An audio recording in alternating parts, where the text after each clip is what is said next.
بسم الله الرحمن الرحيم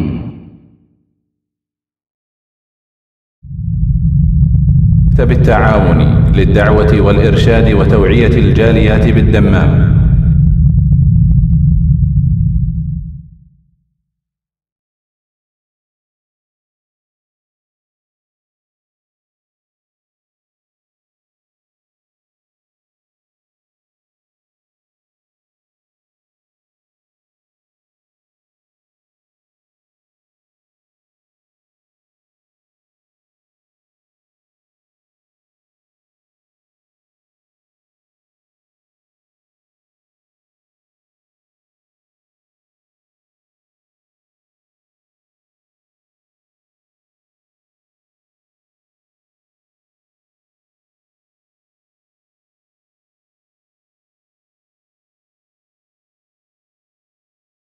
من شرور أنفسنا ومن سيئات أعمالنا من يهده الله فلا مضل له ومن يضلله فلا هادي له وأشهد أن لا إله إلا الله وحده لا شريك له وأشهد أن محمدا عبده ورسوله يا أيها الذين آمنوا اتقوا الله حق تقاته ولا تموتن إلا وأنتم مسلمون يا أيها الناس اتقوا ربكم الذي خلقكم من نفس واحدة وخلق منها زوجها وبث منهما رجالا كثيرا ونساء واتقوا الله الذي تساءلون به والأرحام إن الله كان عليكم رقيبا يا أيها الذين آمنوا اتقوا الله وقولوا قولا سديدا يصلح لكم أعمالكم ويغفر لكم ذنوبكم ومن يطع الله ورسوله فقد فاز فوزا عظيما أما بعد فإن خير الحديث كتاب الله وخير الهدي هدي محمد صلى الله عليه وسلم وشر الأمور محدثاتها وكل محدثة بدعة وكل بدعة ضلالة وكل ضلالة في النار. أعوذ بالله من الشيطان الرجيم. بسم الله الرحمن الرحيم. إن الله يأمر بالعدل والإحسان وإيتاء ذي القربى وينهى عن الفحشاء والمنكر والبغي يعظكم لعلكم تذكرون. মহান আল্লাহর সমস্ত প্রশংসা যে আল্লাহ পাক রব্বুল আলামিন আমাদেরকে সৃষ্টি করেছেন এবং আমাদেরকে প্রত্যেক সৃষ্টির ওপর দয়া করা এবং সদাচরণ করার আদেশ প্রদান করেছেন। দরুদ ও সালাম নাযিল হোক প্রিয় নবী মুহাম্মদুর রাসূলুল্লাহ সাল্লাল্লাহু আলাইহি সাল্লামের প্রতি, যাকে আল্লাহ পাক রব্বুল আলামিন বিশ্বজাহানের সমস্ত সৃষ্টির জন্য রহমত স্বরূপ প্রেরণ করেছেন। আল্লাহুম্মা সাল্লি আলাইহি আল্লাহুম্মা বারিক আলাইহি। আজকে আলোচনা শুরু করতে যদিও বিলম্ব হয়ে গেছে, তারপর একটি গুরুত্বপূর্ণ বিষয় আপনাদের সামনে পেশ করার চেষ্টা করব। তা হচ্ছে ইসলাম সদ্ব্যবহারের শিক্ষা দিয়েছে। শুধু মানুষের সাথে নয়, শুধু মুসলিমের সাথে নয়, বরং প্রত্যেকটি সৃষ্টির সাথে। অপর ভাষায় বলা যেতে পারে যে আজকের বিষয়বস্তু হচ্ছে পশু অধিকার। যেই পশু অধিকারের কথা পশ্চিমা জগতে প্রায় 200 থেকে 250 বছর আগে থেকে শোনা যায়। তার আগে মানব জাতির ইতিহাসে তারা এ সম্পর্কে কোনো কিছুই জানতো না, অন্ধকারে ছিল। পক্ষান্তর ইসলাম 1400 বছর আগে আমাদেরকে পশু অধিকার সম্পর্কে, প্রাণীর অধিকার সম্পর্কে শিক্ষা দিয়েছে। কয়েকটি হাদিস আপনাদের সামনে তুলে ধরব, যা দ্বারা স্পষ্ট হবে যে রাসূলুল্লাহ সাল্লাল্লাহু আলাইহি সাল্লাম পশু পাখির সাথে কি সদাচরণ করেছেন, সদ্ব্যবহার করেছেন। তার আগে মনে রাখবেন যে আল্লাহ পাক রব্বুল আলামিন নবী করিম সাল্লাল্লাহু আলাইহি সাল্লামকে রাহমাতুল লিল আলামিন বলে আখ্যায়িত করেছেন। ওমা আরসালনাকা ইল্লা রাহমাতাল লিল আলামিন। হে নবী, আপনাকে রাসূল করে প্রেরণ করেছি। আরসালনা মানে প্রেরণ করা, আর রাসূল করে প্রেরণ করা।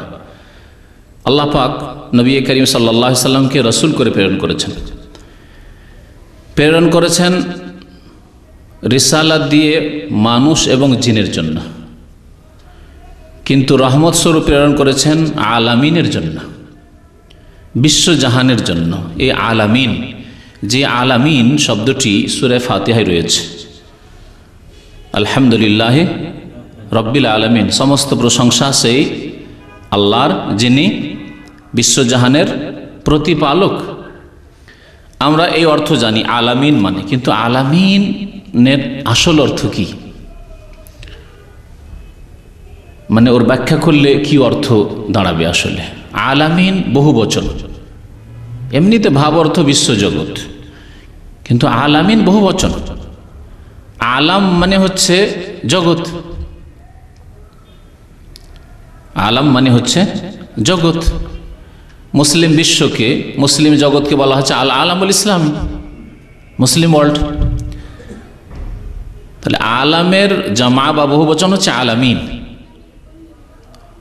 জগৎ তো একটি, বিশ্ব তো একটি, আল্লাহ পাক আলামিন বলেছেন। আর রাসূলুল্লাহ সাল্লাল্লাহু আলাইহি ওয়াসাল্লামকে আলামিনের জন্য রহমত স্বরূপ পাঠানো হয়েছে, শুধু আলামের জন্য নাই। এই জন্য তাফসীর কারগণ বলেছেন যে প্রত্যেকটি আল্লাহ পাকের সৃষ্টি হচ্ছে একটি আলাম, একটি জগৎ। মানুষ একটি জগৎ, যেন মানব জগৎ, জিন জগৎ, ফেরেশতা জগৎ, বিভিন্ন রকমের যে পশু রয়েছে, এক একটি পশু এক এক জগৎ, বিভিন্ন রকমের পাখি রয়েছে, এক একটি শ্রেণী, পাখির শ্রেণী এক এক জগৎ।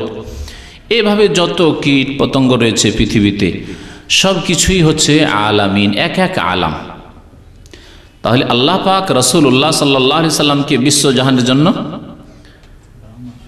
মানে প্রত্যেকটি মখলুক সৃষ্টির জন্য রহমত স্বরূপ প্রেরণ করেছেন। তিনি করুণা, তিনি দয়া, তিনি রহমতের আধার সারা বিশ্বের সমস্ত মখলুকাত সৃষ্টি জগতের জন্য। আল্লাহ পাক রব্বুল আলামিন, এই আয়াত হচ্ছে সূরা আম্বিয়ার আয়াত নম্বর 107, সূরা নাহলের আয়াত নম্বর 90-তে ইরশাদ করেছেন, ইন্নাল্লাহা ইয়া'মুরু বিল আদলি ওয়াল ইহসান ওয়া ইতা'i যিল কুরবাহ। আল্লাহ পাক এই আয়াতে 3টি আদেশ করেছেন আর 3টি বস্তু থেকে নিষেধ করেছেন। আল্লাহ পাকের আদেশ হচ্ছে ইন্নাল্লাহা ইয়া'মুরু, নিশ্চয় আল্লাহ পাক আদেশ করছেন। আল্লাহ পাক স্বয়ং ইরশাদ করছেন, নিশ্চয় আল্লাহ পাক আদেশ করছেন, বিল আদলি, ন্যায় বিচারের, ন্যায় পরায়ণতার, ন্যায় নীতির আল্লাহর আদেশ। ইনসাফ করা, ন্যায় নীতি অবলম্বন করা, ন্যায় শুধু বিচার করা, ন্যায় কথা বলা, ন্যায্য কথা বলা এবং ন্যায্য কাজ করা। কথা এবং কাজ উভয়কে শামিল। আল্লাহ পাক এই ইনসাফ, এর ন্যায় পরায়ণতার আদেশ করেছেন কথার ক্ষেত্রে, কাজের ক্ষেত্রে। কথা বলবেন তখন ন্যায়সঙ্গত কথা বলবেন, কাজ করবেন তখন ন্যায়সঙ্গত কাজ করবেন। আল্লাহ পাকের এই আদেশ, একটি আদেশ আল্লাহ পাক রব্বুল আলামিনের। বিশাল অর্থের মধ্যে রয়েছে বিল আদল। এর সাথে আরও বলি আপনাদেরকে যে এই আয়াত প্রত্যেকটি জুমার খুতবা, ঈদের খুতবায় ভালো করে মনোযোগ দিয়ে শুনলে বুঝবেন যে আরবিতে পড়া হয়। যখন খুতবা শেষ হতে যায় তখন এই আয়াতটি সাধারণত খতিবগণ পড়ে থাকেন। ইন্নাল্লাহা ইয়া'মুরু বিল আদল ওয়াল ইহসান। আল্লাহ পাক সৎ ব্যবহারের আদেশ করেছেন। ইহসান মানে সৎ ব্যবহার করা, সদ আচরণ করা, ইহসান। যদি ইহসানের আরও ব্যাপক অর্থ রয়েছে। ইহসান মানে হচ্ছে নিষ্ঠার সাথে কোনো কাজ করা, ইখলাসের সাথে কাজ করা, এগুলি অর্থ ইহসানের মধ্যে রয়েছে।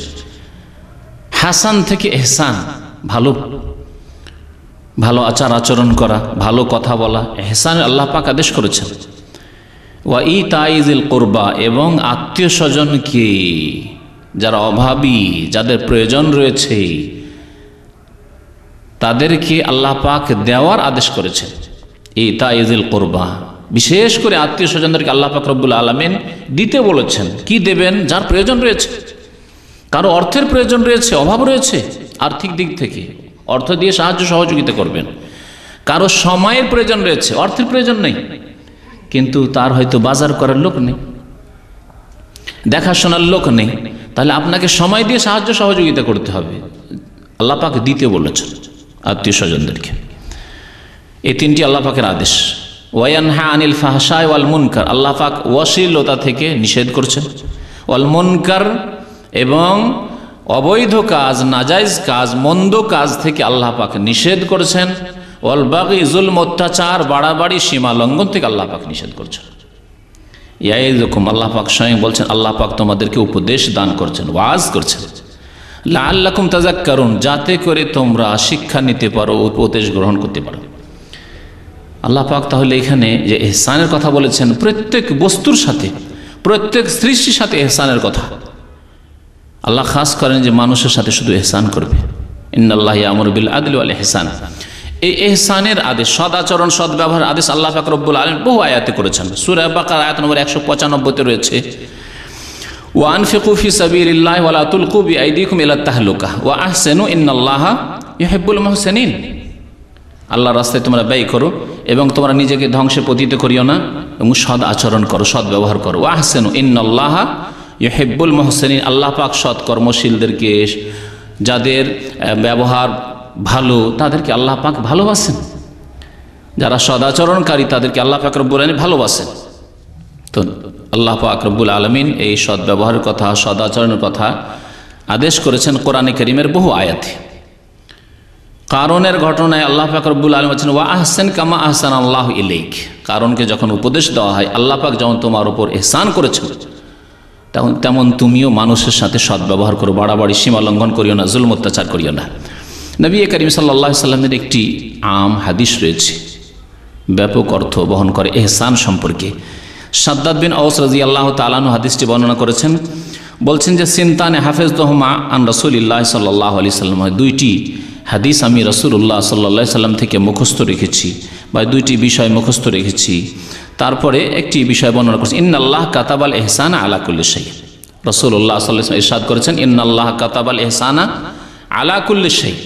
আল্লাহ পাক রব্বুল আলামিন ইহসান মানে সদ্ব্যবহার, সদাচরণ প্রত্যেক বস্তুর ক্ষেত্রে ফরজ করেছেন। প্রত্যেক বস্তু সেই বলা হয়েছে, প্রত্যেক সৃষ্টি এমন পর্যন্ত বলা হয়নি, প্রত্যেক বস্তুর সাথে সদ্ব্যবহার করতে বলা হয়েছে। তারপরে নবী করিম সাল্লাল্লাহু আলাইহি সাল্লাম দু একটি বিষয়কে ব্যাখ্যা করে বোঝাচ্ছেন। ফাইজা কাতালতুম ফাআহসিনুল কিতলাতা, যখন তোমরা কোনো কিছুকে হত্যা করবে তো ফাআহসিনুল কিতলাতা, সুন্দরভাবে হত্যা করবে। হত্যাও আবার সুন্দর হয়, হত্যাও সুন্দর হয়। ফাআহসিনুল কিতলাতা, যখন হত্যা করবে তখন সুন্দরভাবে হত্যা করবে। একটা কষ্টদায়ক পশু বা কোনো প্রাণী রয়েছে, হত্যা করছেন, সাপ হত্যা করছেন, আপনি বাঘ হত্যা করছেন, আপনি যা কিছু কষ্টদায়ক হয় মানুষের জন্য, যা কষ্টদায়ক হত্যা করার আদেশ করা হয়েছে বা হুকুম দেওয়া হয়েছে। নবী করিম সাল্লাল্লাহু আলাইহি ওয়াসাল্লাম যেমন বলেছেন যে খামসু ফাওয়াসিকা, পাঁচটি নাফরমান পশু রয়েছে, ইউকতালনা ফিল হিল ওয়াল হারাম, যা হত্যা করা যাবে হারাম এরিয়াতে হত্যা করা যাবে, মক্কাতুল মুকাররমায়, আর বাইরেও হালাল এরিয়াতেও হত্যা করা যাবে। যেগুলি তাহলে কষ্ট দেয় বা আপনার ধন সম্পদ নষ্ট করে, সেগুলি হত্যা করা যাবে। যেমন ইঁদুর রয়েছে, এইরকমই কাকের কথা নবী সাল্লাল্লাহু আলাইহি ওয়াসাল্লাম বলেছেন, বিচ্ছুর কথা বলেছেন, সাপের কথা বলেছেন। তো এগুলি হত্যা করা যাবে। তো হত্যা করলেও ভালোভাবে হত্যা করতে হবে, কষ্ট দিয়ে নয়। কষ্ট দিয়ে মানে দীর্ঘক্ষণ বাঁচিয়ে রাখছেন আর হালকা হালকা মার দিচ্ছেন, এগুলো কষ্ট দিয়ে হত্যা করা। আর দ্রুত যাতে করে তার প্রাণ নাশ হয়ে যায় আর মারা যায়, তাহলে আরাম পেয়ে গেল। এটি হচ্ছে ফাআহসিনুল কিতলাতা, ভালোভাবে হত্যা করা। ওয়াইদা যাবাহাতুম ফাআহসিনু যিবহাতা, আর যখন তোমরা জবাই করবে, যেসব পশু আল্লাহ পাক হালাল করেছেন, পাখি হালাল করেছেন, সেগুলি জবাই করে খেতে হবে। যখন জবাই করবে তাহলে সুন্দরভাবে জবাই করবে, সুন্দরভাবে জবাই করতে হবে, তাড়াতাড়ি যাতে করে আত্মাটা বেরিয়ে যায়, আরাম পেয়ে যায়। এর ব্যাখ্যা করে নবী করিম সাল্লাল্লাহু আলাইহি ওয়াসাল্লাম বলছেন, ওয়াল ইউহিদ্দা আহাদুকুম শাফরাতাহু, সুতরাং জবাই করার সময় তোমাদের প্রত্যেকে যেন নিজ নিজ ছুরিকে ধারালো বানিয়ে নেয়, ধারালো বানিয়ে নেয়। তাহলে ধার নেই বা ধার কম আছে, ভোথা হয়ে আছে, এই রকম চাকু দিয়ে, এই রকম অস্ত্র দিয়ে আপনি জবাই করবেন। গরু জবাই করবেন না, খাসি জবাই করবেন না, মুরগি জবাই করবেন না। তেজ করে নিতে হবে, ধারালো বানিয়ে নিতে হবে। নবী করিম সাল্লাল্লাহু আলাইহি ওয়াসাল্লাম বলেছেন ওয়াল ইউরিহ যাবিহাতাহু, এবং যেই পশুকে তুমি জবাই করছো বা পাখিকে জবাই করছো তাকে আরাম পৌঁছাবে, আরাম পৌঁছাতে বলছেন নবী করিম সাল্লাল্লাহু আলাইহি ওয়াসাল্লাম। তাহলে আল্লাহ পাক যে বলেছেন রাহমাতুল আলামিন, নবী করিম সাল্লাল্লাহু বিশ্বজাহানের জন্য রহমত স্বরূপ এসেছেন, তাহলে যেসব পশুকে আল্লাহ পাক হালাল করেছেন সেগুলির জন্য জবাইয়ের শর্ত রয়েছে, সেগুলির ক্ষেত্রেও আরাম দিয়ে জবাই করতে হবে। এ হচ্ছে ইসলামের আদেশ। নবী করিম সাল্লাল্লাহু আলাইহি ওয়াসাল্লাম রাহমাতুল আলামিন ছিলেন যে এই ছোটোখাটো বিষয় সেগুলিও তুলে ধরেছেন উম্মতের সামনে, সাহাবায়ে কেরামদেরকে শিক্ষা দিয়েছেন এবং তারা আমাদের পর্যন্ত পৌঁছিয়ে দিয়েছেন। নবী করিম সাল্লাল্লাহু আলাইহি ওয়াসাল্লামের থেকে বেশ কিছু এইরকম বর্ণনা আছে যে ঘটনাগুলির কথা নবী করিম সাল্লাল্লাহু আলাইহি ওয়াসাল্লাম উল্লেখ করেছেন। বিভিন্ন পশুর সাথে ভালো আচরণের জন্য তার কী পরিণাম কী হয়েছে, খারাপ আচরণের জন্য কী পরিণাম হয়েছে, এগুলি দ্বারা বোঝা যায় যে ইসলামে পশুর কি অধিকার রয়েছে। এখানে এই পশুর অধিকার সম্পর্কে এই ঘটনাগুলি উল্লেখ করার আগে একটি কথা বলবো, যদি ইসলামে পশুর এই অধিকার থাকে যে পশুর সাথেও সৎ আচরণ করতে হবে, সৎ ব্যবহার করতে হবে, এহসান করতে হবে, তাহলে মানুষ যদি হয় সে মুসলিম হোক আর কাফের হোক,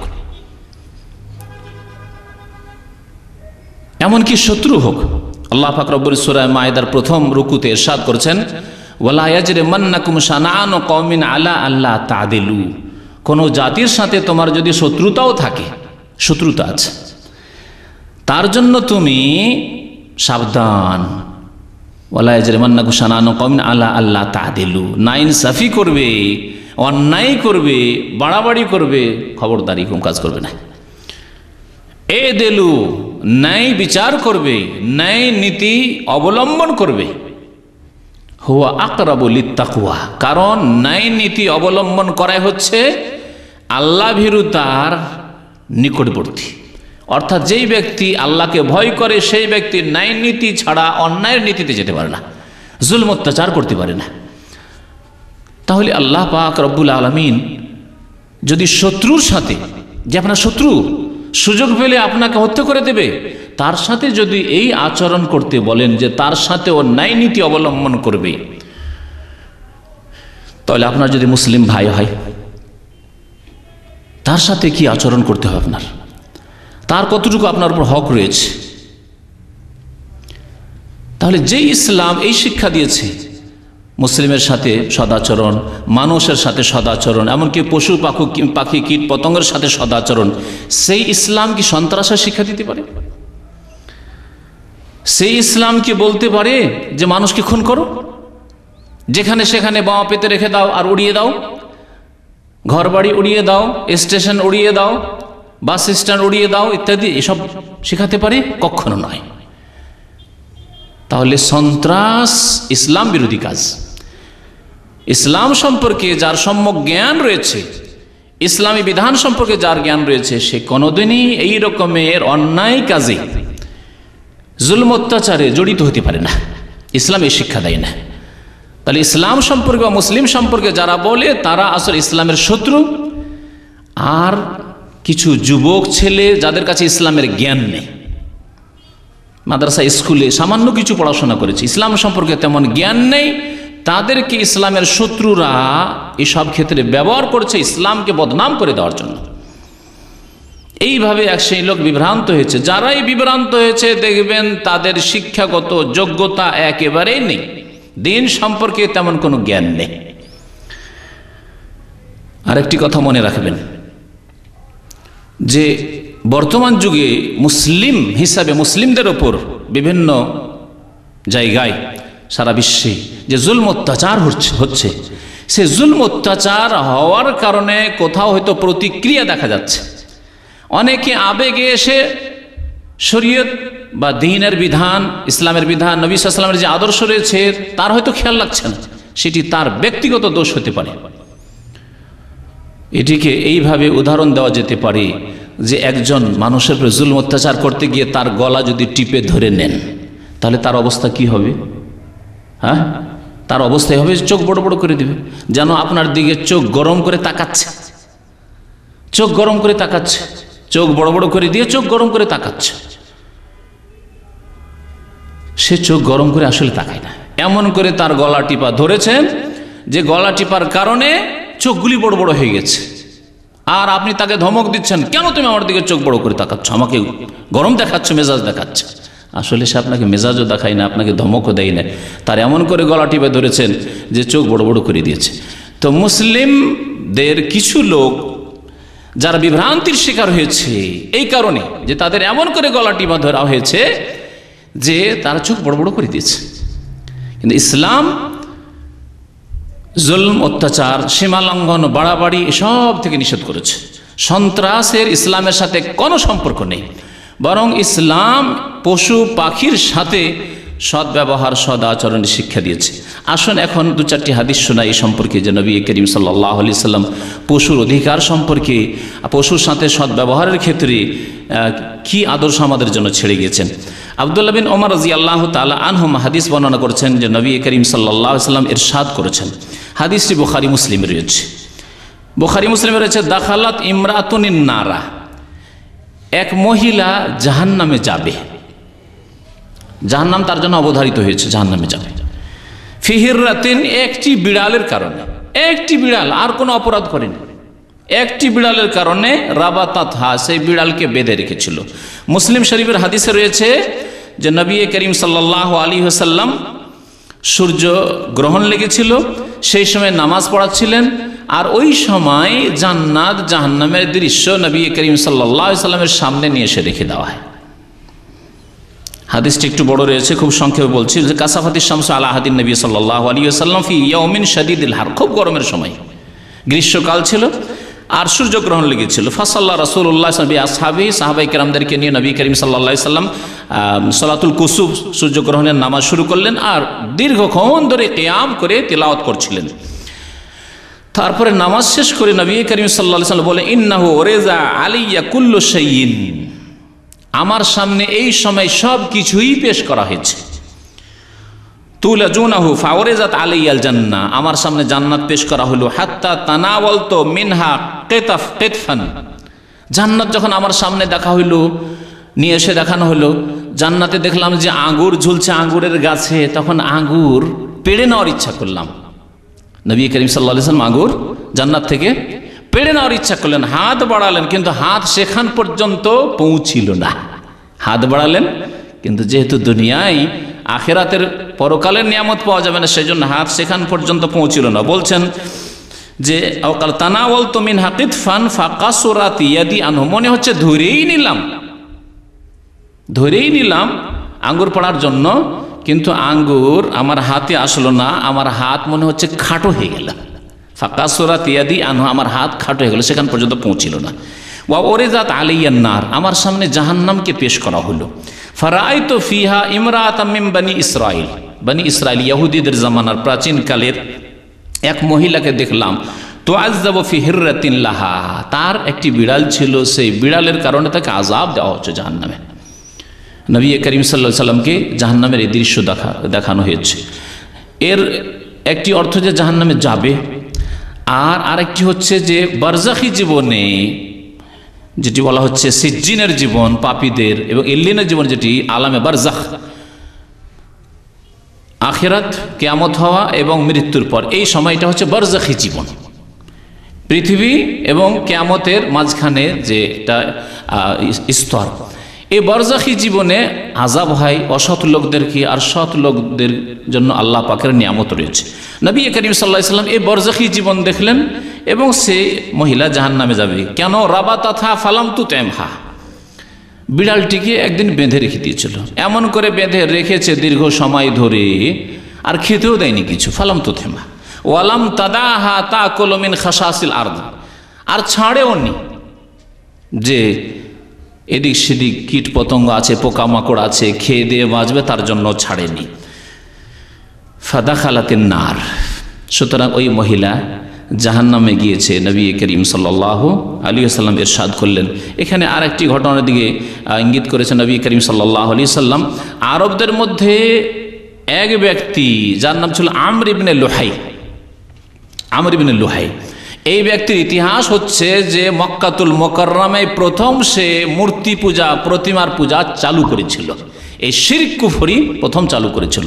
শাম দেশে ব্যবসা করতে গিয়েছিল, সেখানে গিয়ে দেখলো পত্তলিকরা পুতুল পূজা করছে হিন্দুদের মতো। তখন ওখানে গিয়ে একটি দেবতা দেখতে খুব ভালো লাগলো, পাথর। তখন ওই পাথরটিকে উঠিয়ে নিয়ে আসলো, যে দেবতার নাম হচ্ছে হোবাল দেবতা। ওটাকে নিয়ে এসে কাবার ছাদের উপর রেখে দিল। আল্লাহর ঘর কাবাতুল্লাহর ছাদের উপর রেখে দিয়েছিল। তারপরে একটা থেকে দুটো তিনটে করতে করতে করতে 300 বছরের মধ্যে 360টি মূর্তি ঘিরে নিয়েছে কাবা শরীফকে। কাবার চারিদিকে 360টি মূর্তি। নবী করিম সাল্লাল্লাহু আলাইহি সাল্লামের যখন আবির্ভাব হইল, রাসূল হয়ে আসলেন, দেখলেন হাওলাল কাবাতে 360 সানামান, কাবার চারিদিকে শুধু 360টি মূর্তি। এই যে শিরক কুফরি চালু করেছে আল্লাহর সবচেয়ে পবিত্র স্থানে, আল্লাহর ঘরে, সেই জন্য তার আযাবও খুব শক্ত। নবী করিম সাল্লাল্লাহু আলাইহি ওয়াসাল্লাম যখন জাহান্নামের দৃশ্য দেখলেন, বলে ওয়ারাইতু আবা সুমামা আমর ইবনে মালিক, আমর ইবনে লুহাই, কে আমর ইবনে মালিকও বলা হয়েছে, পূর্বপুরুষ দিকে কখনো নিসবত করা হয়েছে। কি অবস্থায় দেখলেন? ইয়াজুররু কুসবাহু ফিন্নার, জাহান্নামে তার আঁত, পেটের আঁত, নাড়ি ভুঁড়ি সব বেরিয়ে গেছে, আর সে তাতেই সে গড়াগড়ি করছে। নাড়ি ভুঁড়ি সব বেরিয়ে গেছে, আর নাড়ি ভুঁড়ি নিয়ে টানছে, চলছে, সব বেরিয়ে আছে। এই ভয়ঙ্কর দৃশ্যে নবী করিম সাল্লাল্লাহু আলাইহি সাল্লাম এই আমর ইবনে লুহাইকে দেখেছিলেন। এই হাদিস প্রমাণ করে যে একটি বিড়ালকে যদি কেউ কষ্ট দেয় তো জাহান্নামে যেতে হইতে পারে। তাহলে ইসলাম কিভাবে প্রাণীর অধিকার, পশুর অধিকার সংরক্ষণ করেছে? পশুর অধিকার যদি সংরক্ষণ করে, তাহলে আপনার প্রতিবেশী যদি কোনো অমুসলিম থাকে, কেউ কাফের থাকে, কেউ যদি পাপীও থাকে, তাহলে তার যে মানুষ হিসাবে যে অধিকার রয়েছে, সে অধিকার ইসলামে অধিকারের হেফাজত করা হয়েছে, অধিকারের সংরক্ষণ করা হয়েছে।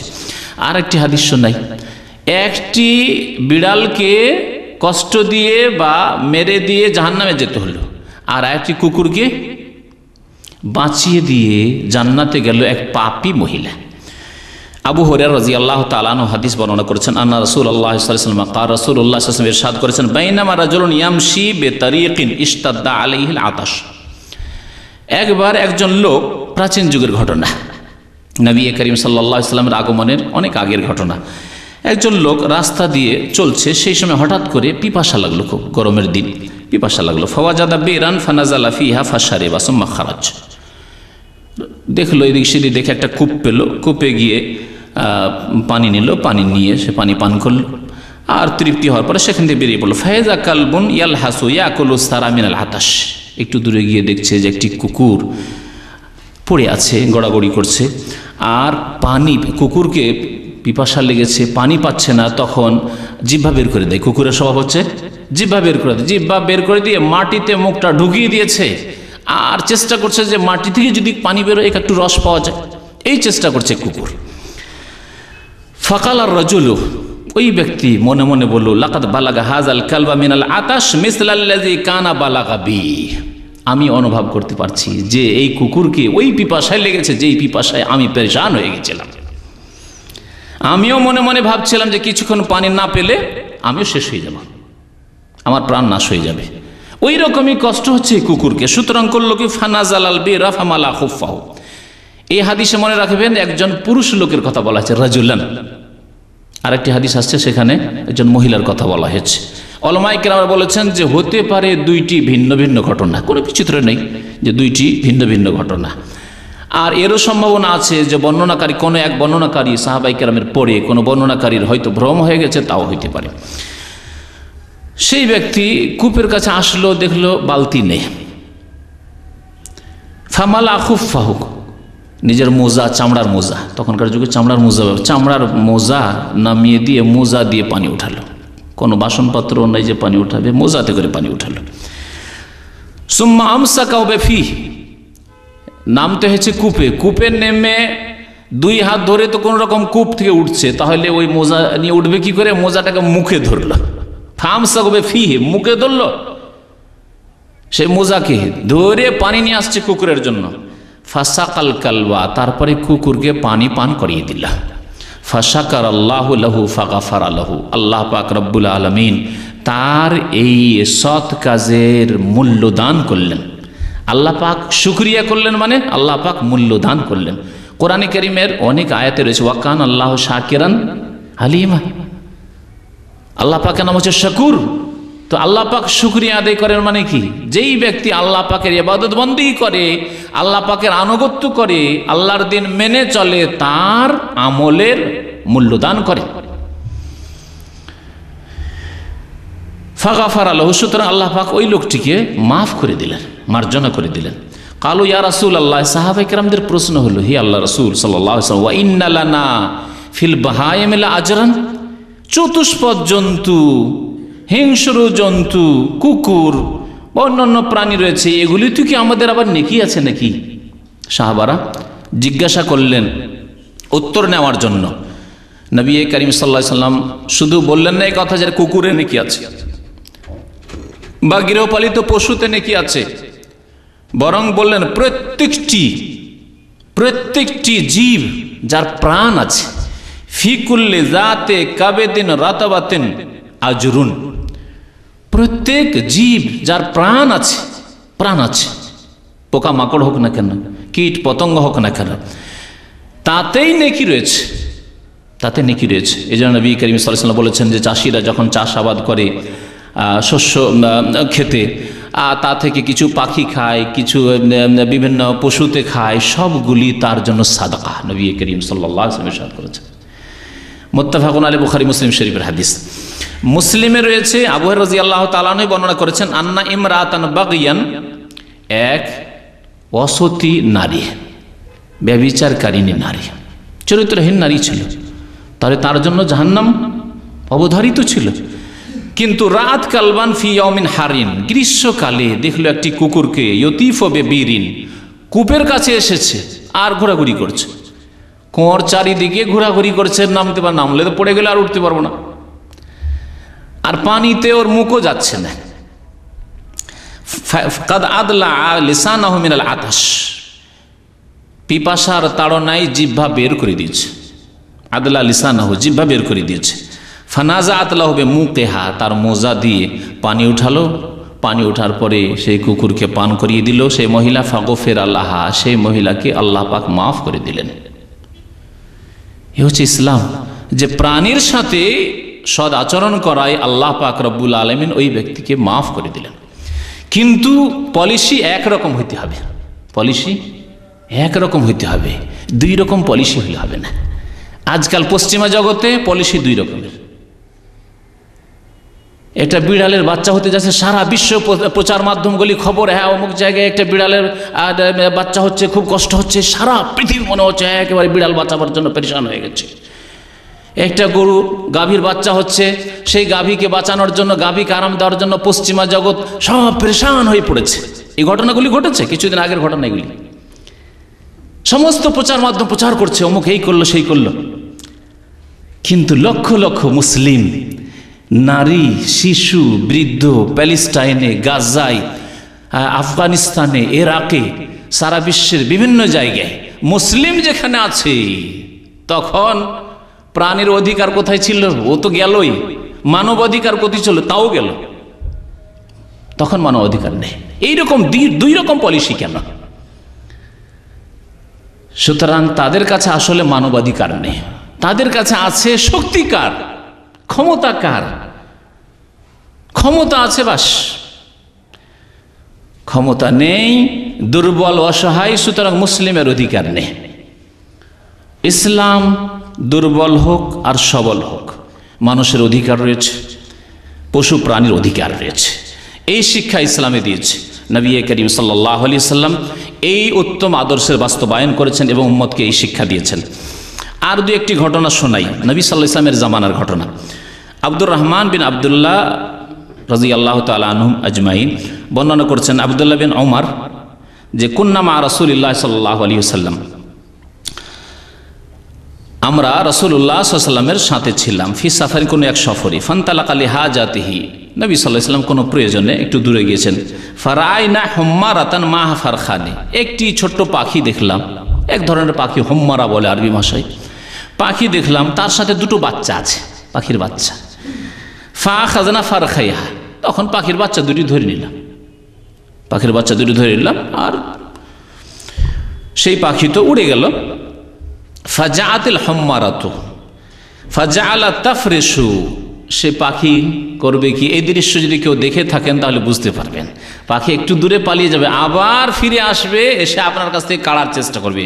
আপনার মাথায় মনে হচ্ছে এসে ঝাঁপিয়ে পড়ছে, আর তার বাচ্চার ওপর ঝাঁপিয়ে পড়ছে, এইরকম করবে। এই করা শুরু করলে ফিরে এসে ওইরকম চারিদিক থেকে একবার ঝাঁপিয়ে পড়ছে, এই দিক থেকে একবার ওই দিক থেকে ঝাঁপিয়ে পড়ছে এই পাখি, ওই দুটো বাচ্চার জন্য, বাচ্চা যে নিয়ে নেওয়া হয়েছে। ফাজা নবী সাল্লাল্লাহু আলাইহি ওয়াসাল্লাম, নবী সাল্লাল্লাহু আলাইহি ওয়াসাল্লাম একটু দূরে ছিলেন, আসলেন, এসে বললেন মান ফাজা হাযিহি বিওয়ালাদিহা। শুনুন রাহমাতুল আলামিনের ভাষা। রাহমাতুল আলামিন যিনি পশু পাখির সাথেও যে রহমতের আচরণ করেছেন, দয়ার আচরণ করেছেন, করুণা করেছেন, বলেন মান ফাজা হাযিহি বিওয়ালাদিহা, এই পাখিটিকে তার বাচ্চার ক্ষেত্রে কে ঘাবড়িয়েছে, কে ভয় ভীতি প্রদর্শন করেছে, কে কষ্ট দিয়েছে, কে কষ্ট দিয়েছে। রুদ্দু ওয়ালাদাহা ইলাইহা, এই পাখির বাচ্চা তোমরা তাকে ফিরিয়ে দাও, নবী করিম সাল্লাল্লাহু আলাইহি ওয়াসাল্লাম বললেন।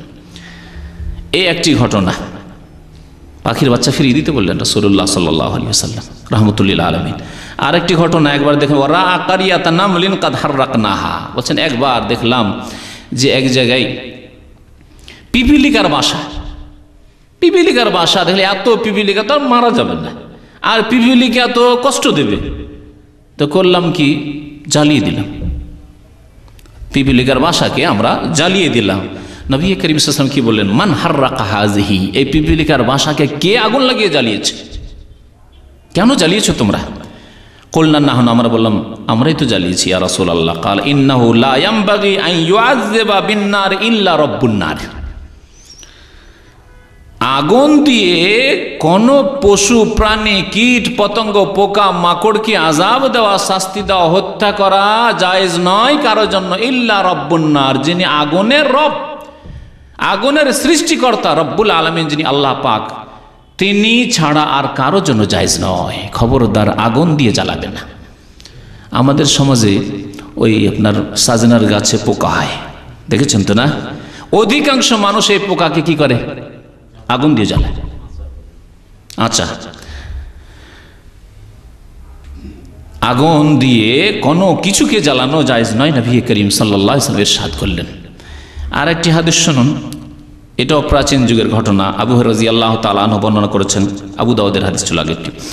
রাসূলুল্লাহ সাল্লাল্লাহু আলাইহি ওয়াসাল্লাম ইরশাদ করেছেন, নাযালা নাবিয়্যুন মিনাল আমবিয়া তাহতা শাজারাতিন, কোনো এক নবী, সেই নবীর নাম উল্লেখ করা হয়নি, কোনো এক নবী এক গাছের নিচে অবস্থান করলেন আরাম বিশ্রামের জন্য। ফালাদাগাথু নামলা, বিশ্রাম করছেন, ওই সময় একটি পিপিলিকা এসে তাকে দংশন করেছে। ফামারা বিজাহাজিহি ফাউখরিজা মিন তাহতিহা, ওই যে পিপিলিকার বাসা ছিল, দংশন করেছে একটি পিপিলিকায়, বাসা ছিল, পুরো বাসাটাকে এদিক সেদিক বিক্ষিপ্ত করে দেওয়ার আদেশ করলেন ওই নবী। সুম্মা আমারা বিবাইতিহা ফাউহরিকা বিন-নার, তারপরে আগুন লাগিয়ে দিতে বললেন, তারপরে আগুন লাগিয়ে দিতে বললেন সেই নবী, আগের যুগের নবী আলাইহিস সালাতু ওয়াস সালাম। ফাআউহাল্লাহু ইলাইহি, আল্লাহ পাক ওহী করলেন তাকে, ওই নবীকে ওহী করলেন, ফাহাল্লা নামলাতান ওয়াহিদা, ওহী কি করলেন, ফাহাল্লা নামলাতান ওয়াহিদা, তোমাকে দংশন করেছিল একটি পিপিলিকায়, একটি পিপিলিকাকে তুমি মারতে, সেই পিপিলিকাকে মারতে যেটি তোমাকে কষ্ট দিয়েছিল, পুরো পিপিলিকার বাসাকে আগুন দিয়ে কেন জ্বালিয়ে দিলে তুমি? আল্লাহু আকবার। ফাহাল্লা নামলাতান ওয়াহিদা, মুত্তাফাকুন আলাইহি, বুখারী মুসলিমের হাদিস, মুসনাদ আহমদের হাদিস রয়েছে। ইসলাম এই শিক্ষা দিয়েছে যে একটি পিপিলিকা কষ্ট দিলে, আপনি পিপিলিকার বাসা, পুরো বাসাকে আপনি একেবারে ধ্বংস করে দিলেন, জ্বালিয়ে দিলেন, কেন এই কাজ করলেন? নবীকে আল্লাহ পাক রব্বুল আলামিন সতর্ক করছেন, সাবধান করছেন। আর একটি হাদিস দিয়ে শেষ করছি, হাদিসটি বাইহাকিতে রয়েছে এবং মুসলিম শরীফের সংক্ষেপে রয়েছে, প্রথম দিকে রয়েছে। আব্দুল্লাহ বিন জাফর রাদিয়াল্লাহু তাআলা আনহু বর্ণনা করছেন, আরদাফানি রাসূলুল্লাহ সাল্লাল্লাহু আলাইহি ওয়াসাল্লাম যাতা ইয়াউমিন খালফাহু, একদিন রাসূলুল্লাহ সাল্লাল্লাহু আলাইহি ওয়াসাল্লাম তার উটের পেছনে আমাকে সওয়ার করলেন। জাফর বিন আবি তালিব, জাফর তাইয়ার শহীদ হয়ে গিয়েছিলেন, তার ছোট ছোট বাচ্চারা ছিল, নবী সাল্লাল্লাহু আলাইহি ওয়াসাল্লাম খুব আদর করতেন তাদেরকে, ইয়েতিম ছেলেদেরকে উটের পেছনে চাপাতেন। আজকাল কি এমন আছে যে সাইকেলের পিছনে, যদি ওই রকম বিশিষ্ট ব্যক্তি হয়, ডাক্তার, ইঞ্জিনিয়ার, সাইকেলের পিছনে একজনকে উঠাবে, আর তাও যদি শিশু হয়, বালক হয়, অথবা সাধারণ মানুষ হয়, নবী করিম সাল্লাল্লাহু আলাইহি ওয়াসাল্লাম নিজের উটের পিঠে উঠাতেন। এই ছিল নবী সাল্লাল্লাহু আলাইহি ওয়াসাল্লাম নমনীয়তা, খাকসারি, তাওয়াদু। ফাসারা ইলাইহি হাদিসান লা উহাদ্দিসু বিহি আদান মিনান নাস, আমার সাথে চুপি সুরে কিছু কথা বললেন যা আমি বর্ণনা করতে চাই না। ওয়া কানা আহাব্বা মাস্তাতারা বিহি রাসূলুল্লাহ সাল্লাল্লাহু আলাইহি ওয়াসাল্লাম লিহাজাতি হাদাফুন আও হায়েশু নাখলিন ইয়ানি হায়াতান। রাসূলুল্লাহ সাল্লাল্লাহু আলাইহি ওয়াসাল্লাম যখন কাজায়ে হাজাতে যেতেন পেশাব পায়খানার জন্য, তখন আড় করতেন। আড় কি দিয়ে? কোনো উঁচু জায়গা দেখে আড় করে বসতেন, অথবা দেখতেন কোথাও দেয়াল আছে, দেয়ালের আড় করে বসতেন যাতে করে পর্দা হয়। খেজুরের গাছ আছে, খেজুর গাছের আড়ে গিয়ে বসতেন, এইরকমভাবে কাজায়ে হাজাতে বসতেন। ফাদাখালা হায়াতান লিরাজুলিন মিনাল আনসার, আনসারীদের এক বাগানে, খেজুর বাগানে প্রবেশ করলেন। ফাইজা ফিহে জামালুন, সেখানে গিয়ে দেখেন যে একটি উট আছে, উট।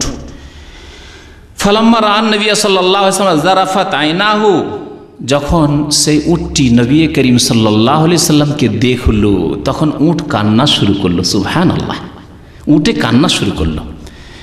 ফালাম্মা রাআন নবী সাল্লাল্লাহু আলাইহি ওয়াসাল্লাম যারাফাত আইনাহু, নবী করিম সাল্লাল্লাহু আলাইহি সাল্লামকে দেখেই উটে কান্না শুরু করেছে। নবী করিম সাল্লাল্লাহু আলাইহি সাল্লাম প্রথম কথা ওহী তার উপর হয়েছে, ওহীর দ্বারা বুঝছেন। তারপরে অবস্থা দেখছেন যে উটে কান্না করছে।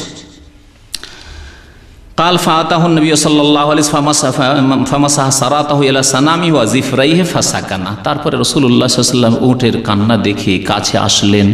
আসার পর রাহমাতুল্লিল আলামিন গায়ে হাত বুলালেন, পুরো গায়ে হাত বুলালেন। বলছেন যে চূড়া থেকে শুরু করে পাছা পর্যন্ত সেই উটের গায়ে হাত ফিরালেন নবী করিম সাল্লাল্লাহু আলাইহি ওয়াসাল্লাম, হাতে মোবারক।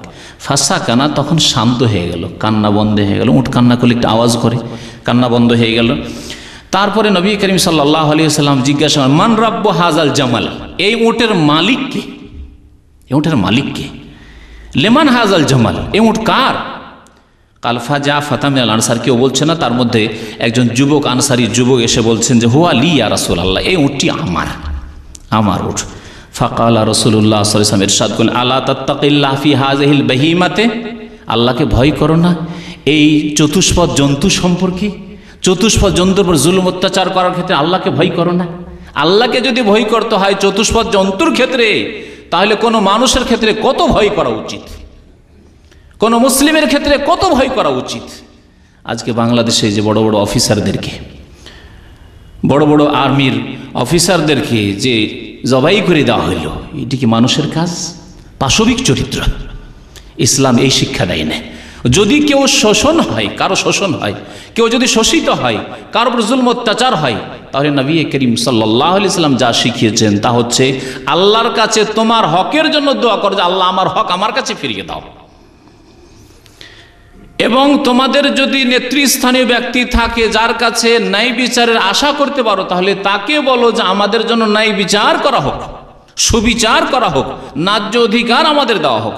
কিন্তু আইন কানুন হাতে নেবেন আর জুলম অত্যাচারে লাফ দিয়ে পড়বেন আর এই রকমের অশান্তি সৃষ্টি করবেন, ইসলাম এগুলিকে হারাম করে। নবী করিম সাল্লাল্লাহু আলাইহি ওয়াসাল্লাম এদের জন্য 5টি শাস্তির কথা বলেছে। এইরকম খুনিদের জন্য 5টি শাস্তির কথা বলেছেন। ওমাই ইয়াকতুল মুমিনা মুতাআম্মিদান ফাজাযাউহু জাহান্নাম, যেই ব্যক্তি কোনো মুমিন মুসলিমকে হত্যা করবে জেনে শুনে, ফাজাযাউহু জাহান্নাম, তার শাস্তি হচ্ছে জাহান্নাম। খালেদান ফিহা, 2 নম্বরের শাস্তি, চিরকাল থাকবে জাহান্নামে যদি আল্লাহর রহমত না হয়। তাহলে ওয়া গাযিব আল্লাহু আলাইহি, 3 নম্বর শাস্তি হচ্ছে আল্লাহর গজব, ক্রোধ হইতে থাকবে তার উপর। ওয়া লানু, আল্লাহর অভিসম্পদ হইতে আল্লাহর রহমত থেকে বঞ্চিত, লানত হওয়া মানে আল্লাহর রহমত থেকে বঞ্চিত থাকবে। 5 নম্বরের শাস্তি আল্লাহ পাক বলছেন কোরআনুল কারীমে, ওয়া আ'আদ্দা লাহু আযাবান আযীমা, তার জন্য মহা শাস্তি আল্লাহ পাক তৈরি করে রেখেছেন। সুতরাং এইরকম খুনি, এই রকমের পশু চরিত্রের মানুষদের জন্য আল্লাহ পাক রব্বুল, যারা মানুষকে খুন করে, যারা মুসলিমকে খুন করে, তাদের জন্য 5টি শাস্তির কথা আল্লাহ পাক কোরআনুল কারীমে উল্লেখ করেছেন। নবী করিম সাল্লাল্লাহু আলাইহি ওয়াসাল্লাম বললেন, আলা তাত্তাকিল্লাহ ফি হাযিহিল বাহিমাতে, এই পশুগুলি সম্পর্কে তুমি আল্লাহকে ভয় করো না। আল্লাতী মাল্লাকাকাল্লাহু ইয়াহা, আল্লাহ তোমাকে এর মালিক বানিয়েছেন, আল্লাহই মালিক বানিয়েছেন। যদি আল্লাহ তোমাকে এই উটের মালিক না বানাতেন তাহলে তুমি মালিক হতে পারতে না। ফাইন্নাহা তাশকু ইলাইয়া আন্নাকা তুজিউহু ওয়া তুদইবুহু, এই উট এসে আমার কাছে অভিযোগ করছে, রাসূলুল্লাহ সাল্লাল্লাহু আলাইহি ওয়াসাল্লামের কাছে উট এসে অভিযোগ করছে, আমার কাছে এসে অভিযোগ করছে। রাসূলুল্লাহ সাল্লাল্লাহু আলাইহি ওয়াসাল্লাম বলছেন যে তুমি একে খিদায় রাখো, ভালো করে খেতে দাও না, অতুদেবহ কষ্টকর কাজ নাও, কাজ নিচ্ছ ভারী আর খেতে দাও কম, খাবারে কম করো, এইরকম জুলম অত্যাচার করো তুমি। আলা তাত্তাকিল্লাহ ফি হাযিহিল বাহিমাতি। রাসূলুল্লাহ সাল্লাল্লাহু আলাইহি ওয়াসাল্লামের কত সুন্দর কথা, স্বর্ণ অক্ষর দিয়ে লিখার মতো কথা, রাসূলুল্লাহ সাল্লাল্লাহু আলাইহি ওয়াসাল্লামের কথা, কোরআনুল কারীমের কথার পরে সবচেয়ে উত্তম কথা, এতে কোনো সন্দেহ নেই। এইরকম আদর্শ কি কোনো বিধানে রয়েছে ইসলাম ছাড়া? ইসলাম হচ্ছে এই শান্তির দিন, ইসলাম হচ্ছে এই ন্যায় বিচারের দিন, ইসলাম হচ্ছে এই সুবিচারের দিন। আল্লাহ পাক রব্বুল আলামিন যারা আমাদেরকে বুঝার তৌফিক দান করেন এবং আমল করার তৌফিক দান করেন, আল্লাহ পাক আমাদেরকে একে অপরের হক সম্পর্কে সচেতন হওয়ার জন্য তৌফিক দান করেন, আমাদের মুসলিম ভাই বোনদের হক আদায় করার জন্য যথাযথ তৌফিক দান করেন, মানুষ হিসেবে মানুষের হক আল্লাহ পাক আমাদেরকে আদায় করার জন্য তৌফিক দান করেন, যার যে হক আমাদের ওপর রয়েছে আল্লাহ পাক যেন সুন্দরভাবে সুষ্ঠুভাবে আদায় করার তৌফিক দান করেন। নবী করিম সাল্লাল্লাহু আলাইহি ওয়াসাল্লামের আদর্শ মোতাবেক আমাদেরকে জীবনযাপনের জন্য তৌফিক দান করেন। আমিন ইয়া রাব্বাল আলামিন। ওয়া সাল্লাল্লাহু আলা নবিয়িনা মুহাম্মদ ওয়া আলা আলিহি ওয়া সাহবিহি আজমাইন। একবার প্রশ্ন করছেন যে আমার শ্বশুরকে আমি কিছু সহযোগিতা করতে চাই, কিন্তু আমার মা তা মেনে নেবেন না। এইভাবে এখন সময় আছে, যদি কেউ প্রশ্ন করে কাগজ দিয়ে দেন। এখন কিভাবে মায়ের মনে কষ্ট না দিয়ে সহযোগিতা? আবার বলুন। শ্বশুরকে ভাই সহযোগিতা করতেছেন, কিন্তু তার মা মেনে নেবেন না। এখন কিভাবে মায়ের মনে কষ্ট না দিয়ে সহযোগিতা? প্রথম কথা, আপনার ধন সম্পদের আপনি মালিক। ধন সম্পদ যা কিছু উপার্জন করছেন তার মালিক আপনার মা বাবা নয়, তবে তাদের প্রয়োজন মোতাবেক আপনার ধন সম্পদ থেকে আপনার বিনা অনুমতিতে নিতে পারে। এটি আরেকটি মসলা। মাতা পিতার সম্পর্কে আমার 3টি যে বক্তব্য আছে তাতে এগুলি কথা বিস্তারিত এসেছে। মাতা পিতার অধিকার, মাতা পিতার অবাধ্যতা এবং পিতা মাতার করণীয়, এই 3টি বিষয় পারিবারিক ক্ষেত্রে অত্যন্ত গুরুত্বপূর্ণ বিষয়, যেগুলিতে আপনি এসবের উত্তর পাবেন। তো বলতে চাইছিলাম যে আপনার মা বাবার হক হচ্ছে তাদের প্রয়োজন আপনার কাছ থেকে নেবে, আপনার অনুমতির প্রয়োজন নেই। আপনার ধন সম্পদে আপনার বাড়ি থেকে নেবে, চিকিৎসার জন্য, খাওয়া দাওয়ার জন্য, বসবাসের জন্য নেবে। সমস্ত টাকা পয়সার মালিক না আপনার মা বাবা নয়, আপনার ব্যক্তি মালিকানা আল্লাহ পাক দিয়েছেন। আপনি এই মালিকানা থেকে মাতা পিতার হক আদায় করে দেওয়ার পরে, আপনার স্ত্রী ছেলে মেয়েদের হক আদায় করে দেওয়ার পরে বাকি টাকা পয়সা থেকে আপনি যে কোনো ব্যক্তির উপর খরচ করতে পারেন, কোনো ইয়াতিম বিধবার উপর খরচ করতে পারেন, আপনার শ্বশুরের উপর খরচ করতে পারেন, আপনার শাশুড়ির উপর খরচ করতে পারেন। এই ক্ষেত্রে মাতা পিতার অনুমতিরও প্রয়োজন নেই, তাদেরকে জানাবারও প্রয়োজন নেই। আপনি প্রত্যেকটি জায়গায় খরচ করবেন আর জানাবেন না। আপনি মসজিদে দান করবেন, মাদ্রাসায় দান করবেন, ইসলামিক কাজ করবেন, দিনের খেদমত করবেন, জানাবেন যে এত টাকা আমি দান করছি আমার না। ঠিকই তেমনি আপনার শ্বশুর শাশুড়িকে দিচ্ছেন, আপনার জানাবার কোনো প্রয়োজন নেই। আরেকটি প্রশ্ন করছেন যে কেউ যদি আল্লাহর নামে শপথ করে কিন্তু সেই শপথকে পালন করতে পারল না, এই ক্ষেত্রে তার কি করা? কেউ যদি আল্লাহর শপথ করে আর যদি শপথ পালন না করতে পারে, মানে শপথ ভঙ্গ করে, তাহলে তার কাফফারার কথা আল্লাহ পাক উল্লেখ করেছেন। কাফফারায় প্রথম বলেছেন যে ফাতাহিরুর রাকাবা, গোলাম আজাদ করা। তো আজকাল গোলামের যুগ নেই, গোলাম নেই, সুতরাং সেটি শেষ। তারপরে আল্লাহ পাক বলেছেন ইতামা আশারাতে মাসাকিন মিন আওসাতি মা তুতঈমুন আহলিকুম আও কিসওয়াতুহুম, 10টি মিসকিনকে খাবার খাওয়াবে, মধ্যম খাবার, যে খাবার আপনি খান ওই খাবার 10টি মিসকিনকে খাওয়াবেন যদি পারেন, অথবা 10টি দরিদ্র গরিব মানুষকে আপনি কাপড় পরিয়ে দেবেন। দুটোর মধ্যে যেটা করতে পারেন আল্লাহ পাক এখানে অপশন ইখতিয়ার দিয়েছেন। আর তা যদি না পারেন তাহলে 3টি রোজা রাখবেন। তাহলে 3টি রোজা চলবে না যখন আপনি পারছেন 10টি লোককে খাওয়াতে। জি ভাই বলছেন যে আমি গাড়ি চালাই, অনেক সময় কোনো জায়গায় 10 টাকায় যায়, কিন্তু যাত্রীর নিকট অনেক সময় দেখা যায় 15 টাকা চাইলে সে বসে যায়, তাহলে আমার জন্য এই বেশি টাকা নেওয়া জায়েজ হবে কি? যদি অল্প স্বল্প হয়, যাতে ধোকাবাজি নয় বা শোষণ নয়, তাহলে জায়েজ আছে। 10 টাকার জায়গায় 15 টাকা হওয়া স্বাভাবিক। হয়তো 15 টাকা যাওয়া অনেক সময় হয়তো 10 টাকা একটা লোক বেশি কষাকষি করছে, তখন 15 টাকার রেট হয়তো আছে, আপনি 10 টাকাতে যাচ্ছেন, ওই রকমই 10 টাকার জায়গায় 15 টাকা, এটা চলতে পারে। কিন্তু 10 টাকার জায়গায় 20 টাকা নেবেন, 20 টাকার জায়গায় 40 টাকা নেবেন, এটা জুলম। যেমন একটা ঘটনা মনে করিয়ে দিলে এতে, আমাদের এক দায়ী ভাই দিনাজপুর বাড়ি ছিল অনেক দিন আগে, প্রায় 8-9 বছর আগে। এখানে দামামে এসছেন আলহাসা থেকে, আলহাসায় থাকেন, দামামের কিছু চেনেন না, গালফিয়ার ধরে যাবেন, উনি বাহরাইন হয়ে বাংলাদেশ যাবেন। বেচার কাছে মাত্র 60টি টাকা না 50টি টাকা ছিল। এখানে এসেছে, আসার পরে এই সেন্টারের নিচে এখানে শিকো থেকে একটা গাড়ি ধরেছে, লেমুজিন। আর তাও আফসোসের কথা যে বাংলা ভাষী লেমুজিন, বড় আফসোসের কথা। যাবে, আপনি তো আপনারা তো জানেন এই খোবার হাইওয়ে যে কার্লটন হোটেল রয়েছে সেখানে যাবে। এখান থেকে ভাড়া কত? 20 টাকার বেশি নাই, তাই না? 15 থেকে 20 টাকা ভাড়া, 15 থেকে 20 টাকা ভাড়া জানা আছে আমার।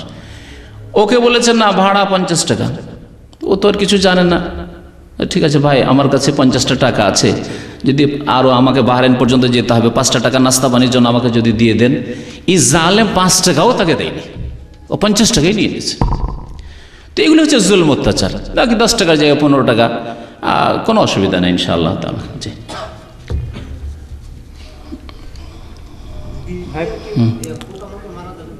জি মারা যাবে যদি কষ্ট দেয়, তাহলে কষ্ট দেয়। আর যেখানে আপনার কষ্ট হয় না, মাঠে ঘাটে আছে থাক।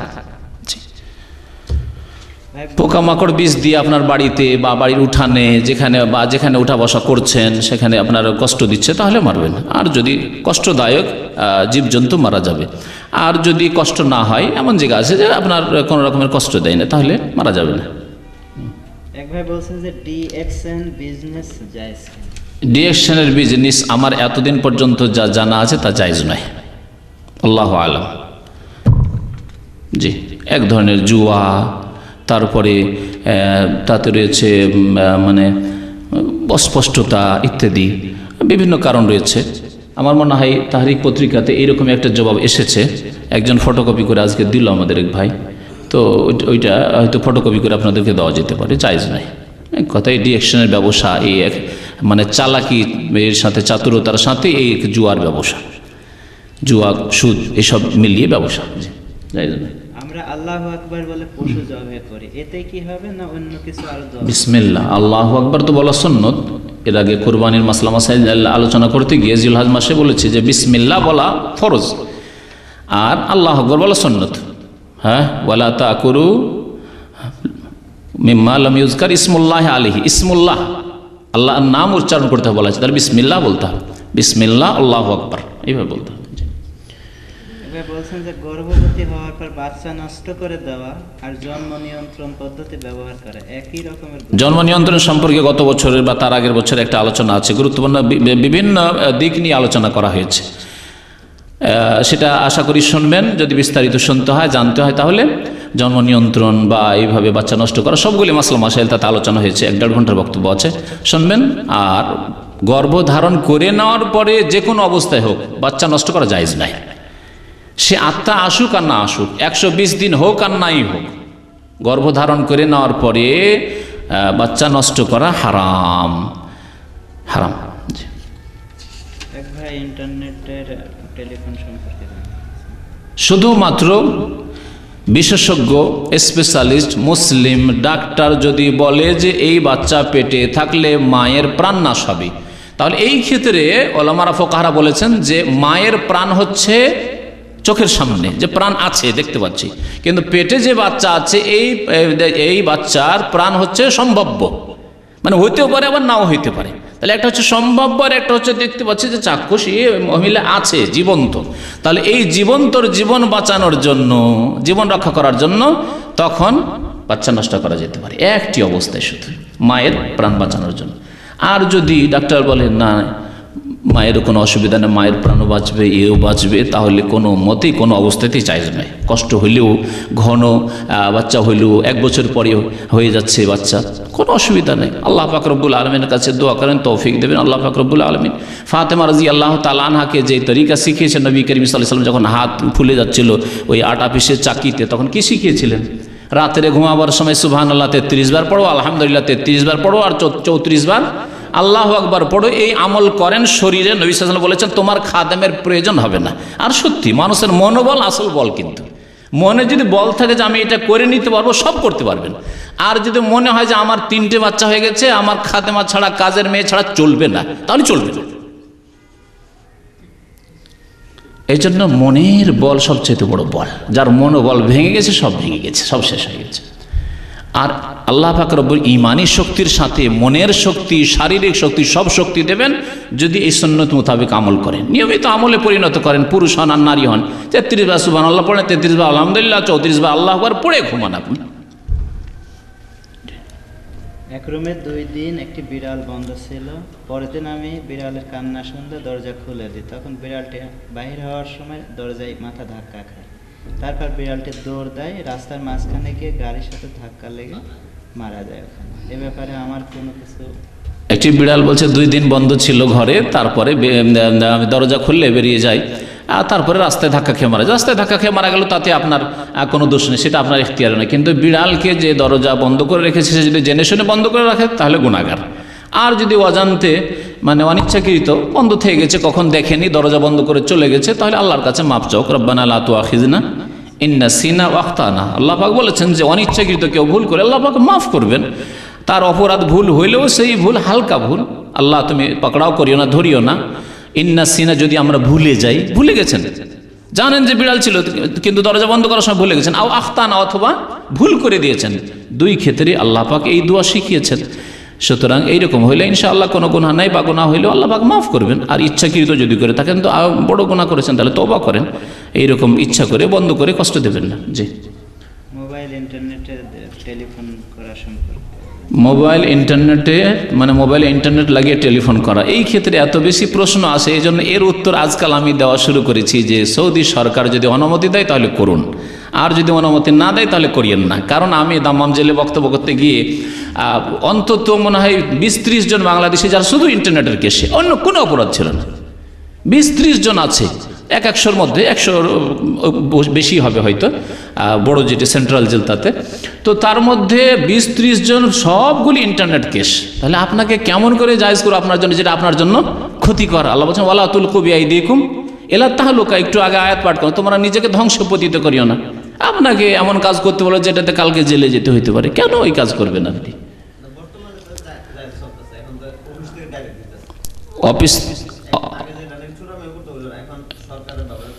অফিস যেখানে ইন্টারনেট ক্যাফে খোলা আছে সেখানে তো অনুমতি আছে, কিন্তু আপনার মোবাইলে অথবা নিজের ঘরে ইন্টারনেট লাগিয়ে এগুলি ধরছে, হ্যাঁ, ক্যাফে অনুমতি নেই। যদি অনুমতি থাকে, আমার অত জানি না, আমি কারণ যাই না এগুলিতে, আমি ওসবে যাই না। সুতরাং যদি অনুমতি থাকে, খুব সহজ কথা, যদি অনুমতি থাকে আপনার জন্য বিপদ না নিয়ে আসে এই কাজ, তাহলে করুন। আর যদি বিপদের আশঙ্কা থাকলে জায়েজ নেই। সরকার নিষেধ করছে, মুসলিম সরকার, সুতরাং এই নিষেধাজ্ঞা মেনে চলতে। আল্লাহ পাক উলিল আমরের মানে নেতার আনুগত্য করতে বলেছেন। একবার বলছেন যে আমি আগে বিড়াল সাপ মেরেছি অনেক বেশি, এবং বিড়ালকে অনেক সময় পানিতেও ফেলে মেরেছে। এখন বিড়াল মারা জায়েজ নাই, বিড়াল মারা জায়েজ না। আল্লাহর কাছে তওবা করেন, সমস্ত গুনার সংশোধন আছে, সংশোধন হচ্ছে আল্লাহর কাছে গুনার মাফ চাওয়া। তবে এমন বিড়াল যদি হয় তাহলে ব্যতিক্রম, যেটা হয়তো আপনার বাড়ির মুরগির বাচ্চা খেয়ে নিচ্ছে অথবা ডিম খেয়ে নিচ্ছে, এইরকম থাকে কিন্তু বিড়াল কিছু আছে এরকম। যদি ক্ষতি করে তাহলে জায়েজ আছে সেই ক্ষেত্রে, বিশেষ ক্ষেত্রে। জি। আমাদের এক ভাই মিজান ভাই, তার আম্মার ইন্তেকাল হয়েছে গত 2 দিন আগে। সুতরাং আপনাদের কাছে দোয়া চেয়েছেন, আল্লাহ পাক যেন তার আম্মাকে জান্নাত নসিব করেন। আল্লাহ পাক যেন কবরের যে বালা মুসিবতকে দূর করে দেন, আযাবকে দূর করে দেন, কবরকে যেন আল্লাহ পাক আলোকিত করে দেন। আল্লাহ পাক রব্বুল আলামিন যেন আত্মীয় স্বজনদেরকে আল্লাহ সান্ত্বনা দান করেন। আমিন। কুকুর মারার ক্ষেত্রে, কুকুর ওই রকম যদি কষ্টদায়ক হয়, বাড়ির লোকে হয়তো কষ্ট দিচ্ছে না কিন্তু রাস্তাঘাটের লোককে কষ্ট দিচ্ছে, তাহলে মারা যাবে। আর যদি কষ্ট না দেয় তাহলে কুকুর মারা যাবে। তবে কুকুর পোষা যাবে না বাড়ির মধ্যে। কুকুর বাড়ির মধ্যে পুষলে প্রত্যেক দিন 2 কিরাত করে 1 কিরাত করে নেকি কমতে থাকবে। সুতরাং নিষেধ করেছেন নবী সাল্লাল্লাহু আলাইহি ওয়াসাল্লাম বাড়ির মধ্যে কুকুর পুষতে। বাড়ির বাইরে কুকুর পুষতে হবে, বাড়ির বাইরে, মাঠে ঘাটে, রাস্তাঘাটে, বাইরে, এবং সেই কুকুর যেন রাস্তাঘাটের পথিকদেরকে বা যারা পথে চলছে তাদের কষ্ট না দেয়। হয়তো গ্রামের লোকে কষ্ট দেয় না, রাত দিন দেখছে, কিন্তু একটা মুসাফির লোক এসছে বা ঢিলা ঢালা লেবাস নিয়ে, এই জুব্বা নিয়ে যদি দেশে চলে তাহলে ওর উপরে ঝাঁপিয়ে পড়বে, কারণ তাকে দেখে ও লাগছে, মানে নতুন লাগছে। তো এইরকম কষ্টদায়ক হলে কুকুর এইরকম পোষা যাবে না। কুকুর পোষার শরীয়তে রয়েছে কুকুর 2 রকম। একটা ট্রেন কুকুর, যেটা মুআল্লাম, এই ট্রেন কুকুর পোষা নবী সাল্লাল্লাহু আলাইহি ওয়াসাল্লাম সাহাবায়ে কেরামের জামানায় ছিল। ট্রেন কুকুর পুষতে পারবেন। আর তার লক্ষণ হচ্ছে 3টি। যখন ঝাঁপ দিতে বলবেন ধরো, ধরবে, চোর ডাকাত এসছে, ধরো, ধরবে, থামো, থামবে। আর যদি কোনো শিকারী পশু পাখিকে ধরে নিয়ে আসে তো সে একটু খাবে না, মনিবের জন্য নিয়ে আসবে। এই 3টি লক্ষণ যদি ট্রেন করে দিতে পারেন আর 3টি লক্ষণ যদি পাওয়া যায় তাহলে সেই কুকুর পোষা যাবে। আর এমনি সাধারণ কুকুর বাড়িতে পোষা যাবে। ব্যাস। সাল্লাল্লাহু আলা নবিয়িনা মুহাম্মদ ওয়া আলা আলিহি ওয়া সাহবিহি আজমাইন।